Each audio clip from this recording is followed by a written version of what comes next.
नमस्कार। मंत्रिमंडल के मेरे सहयोगी, राज्य सरकारों के प्रतिनिधि,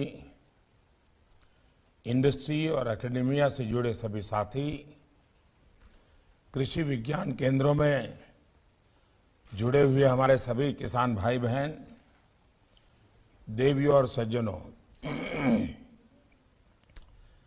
ये सुखद संयोग है कि 3 साल पहले आज ही के दिन पीएम किसान सम्मान निधि की शुरुआत की गई थी। ये योजना आज देश के छोटे किसानों का बहुत बड़ा संबल बनी है। इसके तहत देश के 11 करोड़ किसानों को लगभग 1.25 लाख करोड़ रुपए दिए जा चुके हैं। इस योजना में भी हम स्मार्टनेस का अनुभव कर सकते हैं। सिर्फ एक क्लिक पर 10-12 करोड़ किसानों के बैंक खातों में सीधे पैसे ट्रांसफर होना, ये अपने आप में किसी भी भारतीय को, किसी भी हिंदुस्तानी को गर्व करने वाली बात है। साथियों, बीते 7 सालों में हमने बीज से बाजार तक ऐसे ही अनेक नई व्यवस्थाएं तैयार की हैं, पुरानी व्यवस्थाओं में सुधार किया है। सिर्फ 6 सालों में कृषि बजट कई गुना बढ़ा है। किसानों के लिए कृषि लोन में भी 7 सालों में 2.5 गुना की बढ़ोतरी की गई है। कोरोना के मुश्किल काल में भी स्पेशल ड्राइव चलाकर हमने 3 करोड़ छोटे किसानों को केसीसी की सुविधा से जोड़ा है। इस सुविधा का विस्तार एनिमल हस्बेंड्री, पशुपालन और फिशरीज से जुड़े किसानों के लिए भी किया गया है। माइक्रो इरिगेशन का नेटवर्क जितना सशक्त हो रहा है, उससे भी छोटे किसानों को बहुत मदद मिल रही है। साथियों, इन्हीं सब प्रयासों के चलते हर साल किसान रिकॉर्ड प्रोडक्शन कर रहे हैं और एमएसपी पर भी खरीद के नए रिकॉर्ड बन रहे हैं। ऑर्गेनिक खेती को प्रोत्साहन देने के कारण आज ऑर्गेनिक प्रोडक्ट्स का मार्केट अब 11,000 करोड़ का हो चुका है। इसका एक्सपोर्ट भी 6 वर्षों में 2,000 करोड़ से बढ़कर 7,000 करोड़ रुपए से ज्यादा हो रहा है। साथियों, इस वर्ष का एग्रीकल्चर बजट बीते सालों के इन्हीं प्रयासों को कंटिन्यू करता है, उनको विस्तार देता है। इस बजट में कृषि को आधुनिक और स्मार्ट बनाने के लिए मुख्य रूप से 7 रास्ते सुझाए गए हैं। पहला, गंगा के दोनों किनारों पर 5 किलोमीटर के दायरे में नेचुरल फार्मिंग को मिशन मोड पर कराने का लक्ष्य है। उसमें हर्बल मेडिसिन पर भी बल दिया जा रहा है, फल फूल पर भी बल दिया जा रहा है। दूसरा, एग्रीकल्चर और हॉर्टिकल्चर में आधुनिक टेक्नोलॉजी किसानों को उपलब्ध कराई जाएगी। तीसरा, खाद्य तेल के इंपोर्ट को कम करने के लिए मिशन ऑयल पाम के साथ साथ तिलहन को जितना हम बल दे सकते हैं, उसको सशक्त करने का हम प्रयास कर रहे हैं और इस बजट में इसको बल दिया गया है। इसके अलावा चौथा लक्ष्य है कि खेती से जुड़े उत्पादों के ट्रांसपोर्टेशन के लिए पीएम गति शक्ति प्लान द्वारा लॉजिस्टिक की नई व्यवस्था बनाई जाएगी। बजट में 5वां समाधान दिया गया है कि एग्री वेस्ट मैनेजमेंट को अधिक ऑर्गेनाइज किया जाएगा। वेस्ट टू एनर्जी के उपायों से किसानों की आय बढ़ाई जाएगी। छठा सॉल्यूशन है कि देश के 1.5 लाख से भी ज्यादा पोस्ट ऑफिस में रेगुलर बैंकों जैसी सुविधाएं मिलेगी ताकि किसानों को परेशानी ना हो। और 7वां ये कि एग्री रिसर्च और एजुकेशन से जुड़े सिलेबस में skill development, human resource development आज के आधुनिक समय के अनुसार बदलाव किया जाएगा। साथियों, आज दुनिया में हेल्थ अवेयरनेस बढ़ रही है, एनवायरमेंट फ्रेंडली लाइफस्टाइल के प्रति जागरूकता बढ़ रही है, ज्यादा से ज्यादा लोग इसकी तरफ आकर्षित हो रहे हैं। इसका मतलब यह है कि इसका मार्केट भी बढ़ रहा है। हम इससे जुड़ी चीजें, जो चीजें हैं जैसे नेचुरल फार्मिंग है, ऑर्गेनिक फार्मिंग है, इसकी मदद से इसके मार्केट को कैप्चर करने की कोशिश कर सकते हैं। नेचुरल फार्मिंग के फायदे जन जन तक पहुंचाने में हमारे कृषि विज्ञान केंद्र और एग्रीकल्चर यूनिवर्सिटीज को पूरी ताकत से जुटना होगा। हमारे केवीकेस एक एक गांव गोद ले सकते हैं। हमारी एग्रीकल्चर यूनिवर्सिटी 100 या 500 किसानों को अगले 1 साल में नेचुरल खेती की तरफ लाने का लक्ष्य रख सकती है। साथियों, आजकल हमारी मिडिल क्लास फैमिलीज में, अपर मिडिल क्लास फैमिलीज में एक और ट्रेंड दिखता है।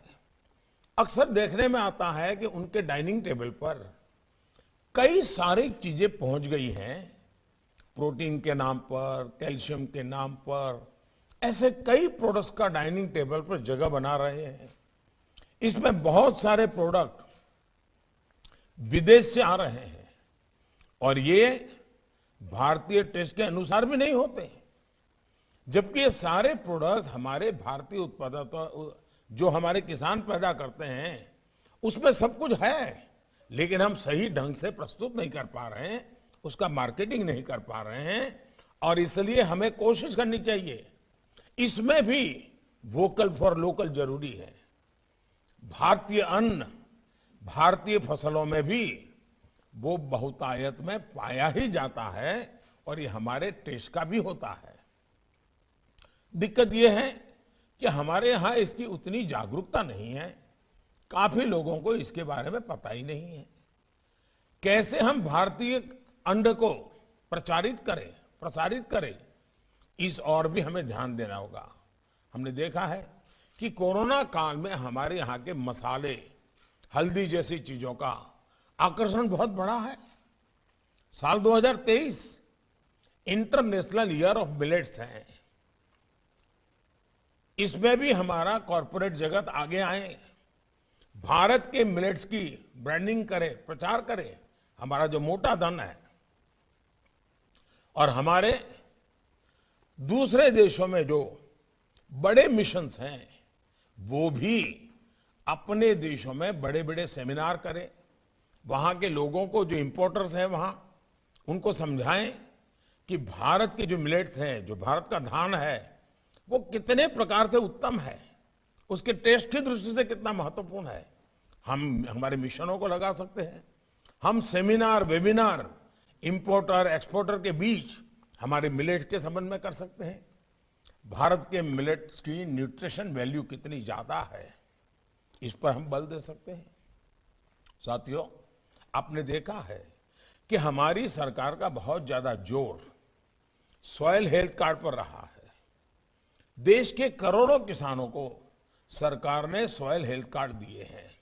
जिस तरह एक जमाना था, न पैथोलॉजी लैब होती थी, न लोग पैथोलॉजी टेस्ट करवाते थे, लेकिन अब कोई भी बीमारी आई तो सबसे पहले पैथोलॉजी चेकअप होता है, पैथोलॉजी लैब में जाना होता है। क्या हमारे स्टार्टअप्स, क्या हमारे प्राइवेट इन्वेस्टर्स स्थान स्थान पर प्राइवेट पैथोलॉजी जैसे लैब होती हैं, वैसे ही हमारी धरती माता, हमारी जमीन, उसके सैंपल को भी पैथोलॉजिकल टेस्ट कर करके किसानों को गाइड कर सकते हैं। सॉइल हेल्थ की जांच ये लगातार होती रहे, ये हमारे किसानों को अगर हम आदत डालेंगे तो छोटे छोटे किसान भी हर साल एक बार सॉइल टेस्ट जरूर करवाएंगे। और इसके लिए पैथोलॉजी, इस प्रकार की सॉइल टेस्टिंग की लैब का एक पूरा नेटवर्क खड़ा हो सकता है, नए इक्विपमेंट बन सकते हैं। मैं समझता हूं एक बहुत बड़ा क्षेत्र है, स्टार्टअप को आगे आना चाहिए। हमें किसानों में भी ये जागरूकता बढ़ानी होगी, उनका सहज स्वभाव बनाना होगा कि वो 1-2 साल में अपने खेत की मिट्टी का टेस्ट करवाएं और उसके मुताबिक उसमें कौन सी दवाइयों की जरूरत है, कौन से फर्टिलाइजर की जरूरत है, किस फसल के लिए उपयोगी है, उसको उनको एक साइंटिफिक ज्ञान मिलेगा। आपकी जानकारी में है कि हमारे युवा वैज्ञानिकों ने नैनो फर्टिलाइजर डेवलप किया है। ये एक गेम चेंजर बनने वाला है। इसमें भी काम करने लेके हमारे कॉरपोरेट वर्ल्ड के पास बहुत संभावनाएं हैं। साथियों, माइक्रो इरिगेशन भी इनपुट कॉस्ट कम करने का और ज्यादा प्रोडक्शन का बहुत बड़ा माध्यम है और एक प्रकार से एनवायरनमेंट की भी सेवा है। पानी बचाना ये भी आज मानव जात के लिए बहुत बड़ा काम है। पर ड्रॉप मोर क्रॉप पर सरकार का बहुत जोर है और ये समय की मांग भी है। इसमें भी व्यापार जगत के लिए बहुत संभावनाएं हैं कि इस क्षेत्र में आप आइए। अब जैसे केन बेतवा लिंक परियोजना से बुंदेलखंड में क्या परिवर्तन आएंगे, ये आप सब भली भांति जानते हैं। जब कृषि सिंचाई योजनाएं देश में दशकों से अटकी हुई हैं, उन्हें भी तेजी से पूरा किया जाना चाहिए। साथियों, आने वाले 3-4 सालों में हमने एडिबल ऑयल प्रोडक्शन को अभी के लगभग 50% तक बढ़ाने का जो लक्ष्य रखा है, उसको हमें समय पर हासिल करना है।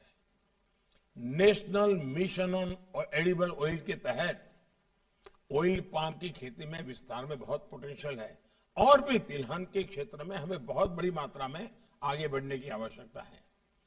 क्रॉप पैटर्न के लिए, क्रॉप डाइवर्सिफिकेशन के लिए बढ़ावा देने के लिए भी हमारे एग्री इन्वेस्टर्स को भी आगे आना चाहिए। जैसे भारत में किस तरह की मशीनें चाहिए, इस बारे में इंपोर्टर्स को पता होता है, वो जानते हैं कि किस तरह की चीजें चलेगी। इसी तरह से हमारे यहाँ फसलों की जानकारी होनी चाहिए। जैसे अभी तिलहन और दलहन का ही उदाहरण लें, देश में इसकी बहुत ज्यादा डिमांड है। ऐसे में हमारे कॉरपोरेट वर्ल्ड को इसमें आगे आना चाहिए। ये आपके लिए एक एश्योर्ड मार्केट है, विदेश से लाने की क्या जरूरत है। आप किसानों से पहले से कह सकते हैं कि हम इतना फसल आपसे लेंगे, अब तो इंश्योरेंस की व्यवस्था है, तो इंश्योरेंस के कारण सुरक्षा तो मिल ही रही है। भारत की फूड रिक्वायरमेंट की स्टडी हो और जिन चीजों की आवश्यकता है उसे भारत में ही प्रोड्यूस करने की दिशा में हम सबको मिलकर के काम करना चाहिए। साथियों, आर्टिफिशियल इंटेलिजेंस 21वीं सदी में खेती और खेती से जुड़े ट्रेड को बिल्कुल बदलने वाली है। किसान ड्रोन्स का देश की खेती में अधिक से अधिक उपयोग इसी बदलाव का हिस्सा है। ड्रोन टेक्नोलॉजी एक स्केल पर तभी उपलब्ध हो पाएगी जब हम एग्री स्टार्टअप्स को प्रमोट करेंगे। पिछले 3-4 वर्षों में देश में 700 से ज्यादा एग्री स्टार्टअप्स तैयार हुए हैं। साथियों, पोस्ट हार्वेस्ट मैनेजमेंट पर बीते 7 सालों में काफी काम हुआ है। केंद्र सरकार का यह निरंतर प्रयास रहा है कि प्रोसेस फूड का दायरा बढ़े, हमारी क्वालिटी इंटरनेशनल स्टैंडर्ड की हो। इसके लिए किसान संपदा योजना के साथ ही पीएलआई स्कीम महत्वपूर्ण है। इसमें वैल्यू चेन की भी बहुत बड़ी भूमिका है। इसलिए 1 लाख करोड़ रुपए का विशेष एग्रीकल्चर इंफ्रास्ट्रक्चर फंड बनाया गया है। आपने देखा है कि कुछ दिन पहले ही भारत ने यूएई, गल्फ कंट्रीज के साथ, अबू धाबी के साथ कई महत्वपूर्ण समझौते किए हैं। इसमें फूड प्रोसेसिंग में सहयोग बढ़ाने के लिए भी कई अहम फैसले लिए गए हैं। साथियों, एग्री रेसिड्यू, जिसे पराली भी कहते हैं, उसका मैनेजमेंट किया जाना भी उतना ही जरूरी है। इसके लिए इस बजट में कुछ नए उपाय किए गए हैं, जिससे कार्बन एमिशन भी कम होगा और किसानों को इनकम भी होगी। और ये हम सबको, जो वैज्ञानिक या टेक्नोलॉजी के दिमाग के लोग हैं, कृषि जगत का एक भी वेस्ट बर्बाद नहीं होना चाहिए। हर वेस्ट का वेल्थ में कन्वर्जन होना चाहिए। हमें बारीकी से सोचना चाहिए, इसके लिए नई नई चीजें लानी चाहिए। पराली के मैनेजमेंट के लेकर के हम जो भी समाधान कर रहे हैं, वो किसानों के, उनके लिए भी उसको स्वीकार करना बड़ा आसान हो जाएगा। इस पर बातचीत होनी चाहिए। पोस्ट हार्वेस्टिंग वेस्ट हमारे यहां किसानों के लिए बड़ी चुनौती है। अब उसको वेस्ट को वेल्थ में कन्वर्ट कर देंगे तो किसान भी सक्रिय रूप से हमारा साथी बनकर के भागीदार बन जाएगा। ऐसे में लॉजिस्टिक्स और स्टोरेज की व्यवस्था को बढ़ावा, उसे विस्तार देते रहना बहुत जरूरी है। सरकार इसमें काफी कुछ कर रही है, लेकिन हमारा जो प्राइवेट सेक्टर है, उसे भी इस क्षेत्र में अपना योगदान बढ़ाना होगा। और मैं बैंकिंग सेक्टर को भी कहूंगा, बैंकिंग सेक्टर भी हमारे प्रायोरिटी लैंडिंग में इन सारी चीजों को कैसे बल दें, टारगेट कैसे तय करें, उसका मॉनिटरिंग कैसे करें।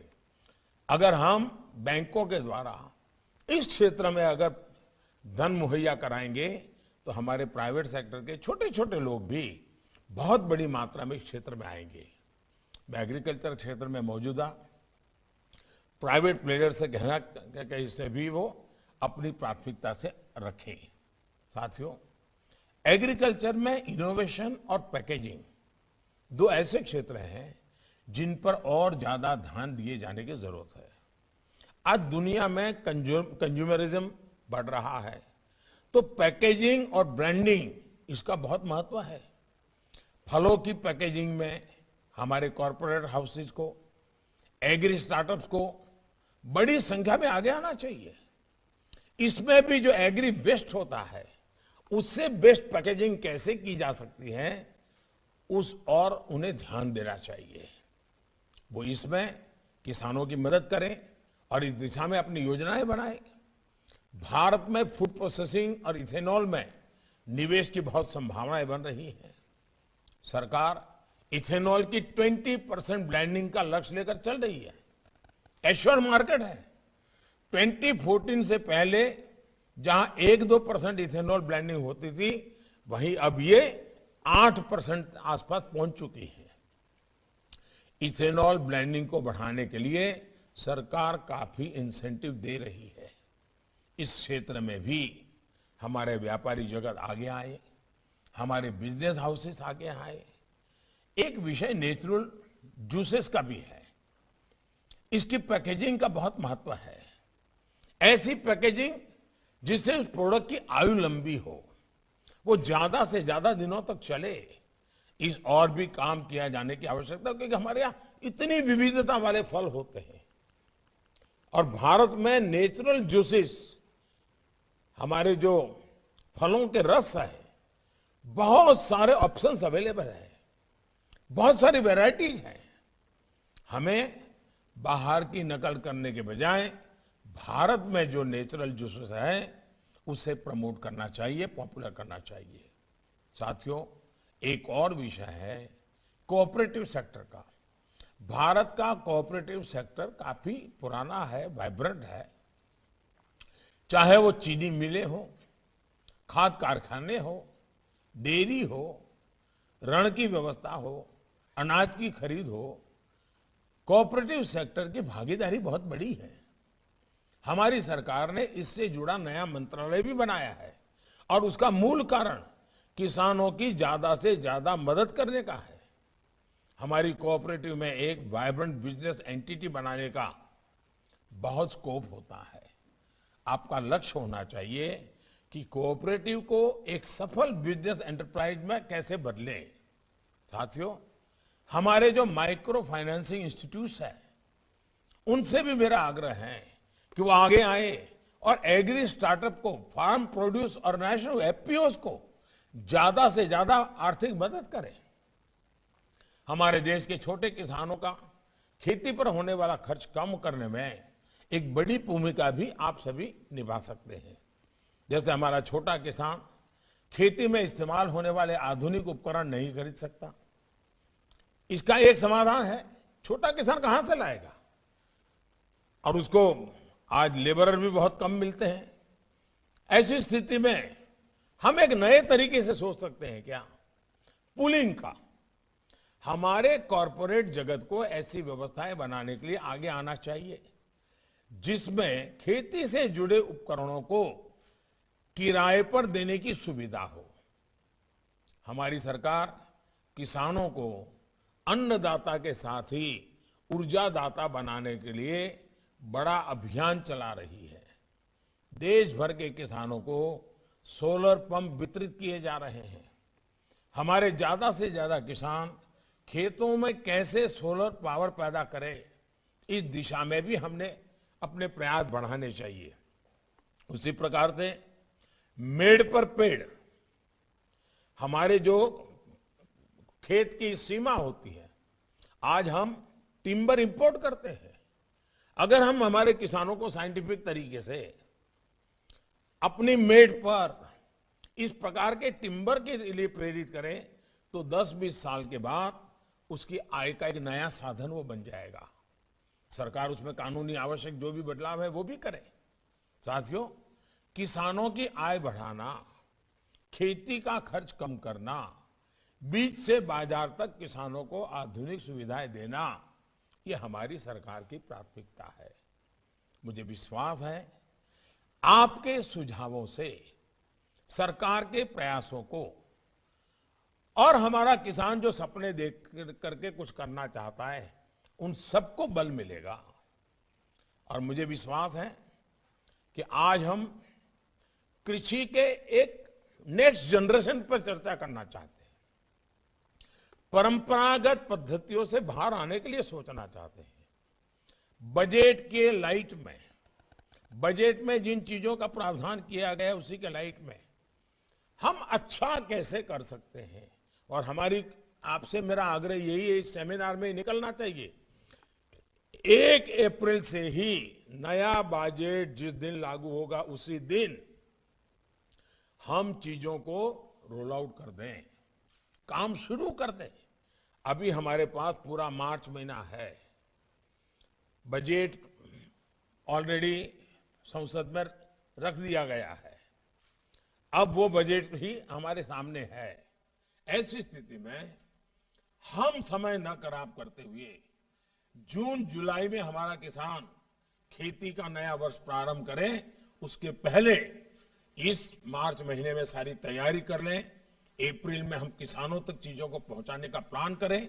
उसमें हमारा कॉर्पोरेट वर्ल्ड आए, हमारा फाइनेंशियल वर्ल्ड आए, हमारे स्टार्टअप आए, हमारे टेक्नोलॉजी के लोग आए। हम भारत की आवश्यकताओं को, कृषि प्रधान देश हैं, हमें एक तस्सु भर चीज बाहर से नहीं लानी चाहिए। देश की आवश्यकताओं के अनुसार हमें तैयार करना चाहिए। और मुझे विश्वास है अगर हम हमारे किसानों को, हमारी एग्रीकल्चर यूनिवर्सिटीज को, हमारे एग्रीकल्चर के स्टूडेंट्स को इन सारे कामों के एक प्लेटफॉर्म पर लाकर के आगे बढ़ेंगे तो सच्चे अर्थ में बजट ये सिर्फ आंकड़ों का खेल नहीं रहेगा।